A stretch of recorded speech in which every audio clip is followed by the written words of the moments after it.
identifier vos soft skills? Vous vous demandez peut-être ce qu'est un soft skill, ou alors vous cherchez à mettre en avant vos soft skills dans votre job actuel ou dans votre nouveau job. Cette vidéo est faite pour vous. Bonjour et bienvenue, je suis Stéphanie, une ancienne DRH devenue conférencière et coach professionnel, et j'accompagne justement les entreprises et leurs collaborateurs à travailler sur leurs talents et notamment sur leurs soft skills pour qu'ils soient plus motivés, plus engagés et donc plus heureux dans leur job.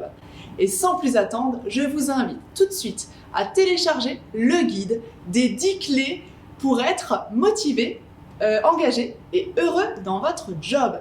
Le lien de téléchargement se trouve dans la description de cette vidéo et je suis persuadée que vous allez y apprendre certaines choses. N'hésitez pas tout au long de la vidéo à la commenter, à nous dire comment est-ce que vous avez identifié vos soft skills, parce que l'enjeu et l'objectif de ces vidéos, c'est justement d'améliorer notre connaissance sur ces sujets-là et donc tout partage de bonne expérience sera le bienvenu.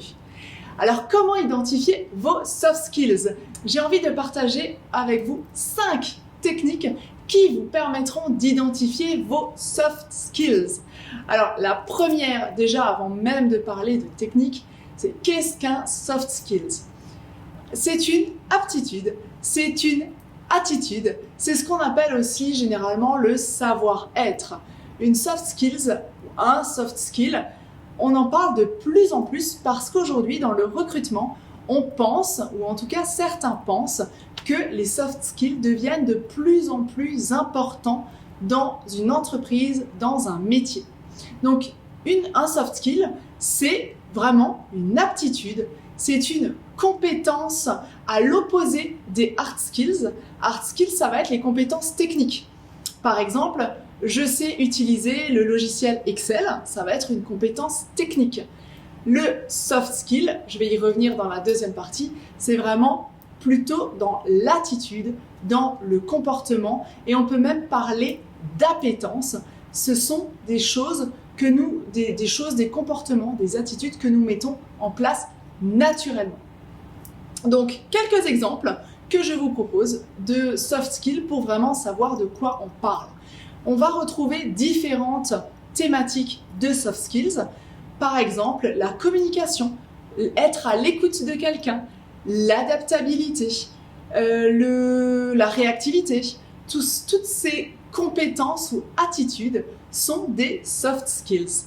On parle aussi de prise d'initiative, de prise de recul, de détachement. Vous voyez bien que ce sont des compétences transférables, qu'elles sont utilisées peu importe votre métier ou votre environnement. C'est-à-dire que vous soyez boulanger, comptable ou menuisier, la compétence par exemple de patience ou d'écoute va être transférable. C'est donc une compétence qui se transfère peu importe votre métier et on parle vraiment de compétences, d'attitude, de comportement. Maintenant que vous avez mieux compris, mieux appréhendé le concept de soft skills, je vous propose de miser sur votre expérience professionnelle pour identifier vos soft skills.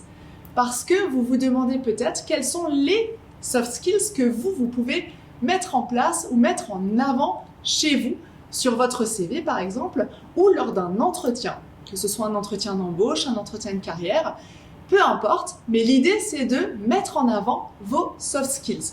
Et pour cela, je vous invite à identifier quelles sont les compétences comportementales, autrement dit les aptitudes, les attitudes que vous avez développées dans votre expérience professionnelle.